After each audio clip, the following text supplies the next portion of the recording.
Fala pessoal, tudo bem com vocês? Eu sou o Jafar, estou aqui para mais um episódio do Scad Agro Responde, tá? E a pergunta dessa vez é a seguinte: eu consigo controlar os descontos de impureza do meu grão? E a nossa resposta é sim, tá? Não só para os descontos de impureza, quanto também para os descontos de umidade, esverdeados, avariados, enfim, todos esses descontos que atingem aí os grãos, tá?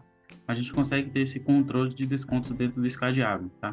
Esse desconto ele é separado por cultura, né? Então a gente tem a tabela do milho, a tabela da soja, a tabela do arroz e por aí vai, tá? Cada um vai ter seus descontos particulares, dependendo de qual seja a cultura, tá?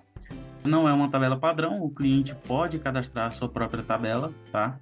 Acontece muito também em caso de armazenagem de grãos em terceiros, de armazéns diferentes terem diferentes tabelas de descontos, né? Então, no Scad Agro também a gente consegue ter essa particularidade, né? Cada armazém vai ter a sua tabela de desconto, tá?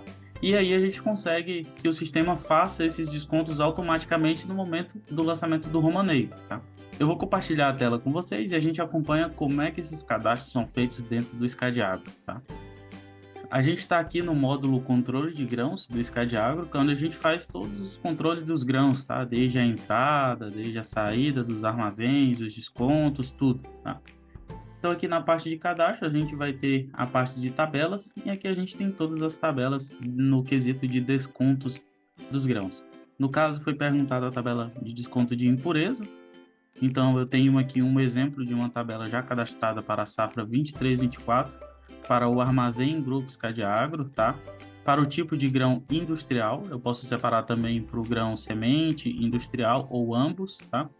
E a cultura aqui, no caso, é a cultura 2, que é milho, tá? Então eu tenho essa tabela aqui já cadastrada para a safra 23/24. Aqui são, cada um é o seu percentual de desconto, ó. Se a gente der um exibir em um dos descontos que foi feito, ele traz a seguinte informação, ó.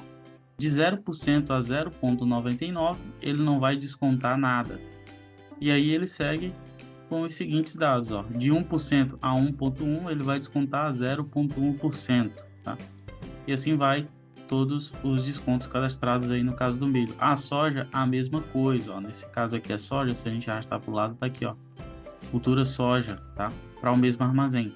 Se eu tivesse armazéns diferentes, eu cadastro diferentes armazéns aqui, cada armazém vai ter o seu desconto diferente. Funciona também da mesma forma nos outros descontos, né? De umidade, avariados, ardidos, enfim. A umidade já é uma tabela um pouco maior, né? A gente consegue incluir com as mesmas informações, né? O grau inicial, o grau final, então a gente tem um intervalo de percentuais e quanto que vai descontar quando a umidade estiver dentro deste intervalo. Se a gente cadastra para uma safra e na próxima safra ou em outro armazém os mesmos quesitos, a gente tem a função de copiar também para não ter que cadastrar de um por um. Tem que a função de copiar, a gente coloca a origem, né, de qual safra, de qual armazém, de qual cultura a gente quer copiar e o destino, né, a nova safra, o novo armazém e a nova cultura que a gente quer que tenha isso cadastrado dessas tabelas. Depois, no lançamento do romaneio, isso funciona de forma automática, tá? A gente consegue ter esse controle aí, beleza? Agradeço a atenção de vocês e até o nosso próximo Scad Agro Responde, tá? Até mais, pessoal!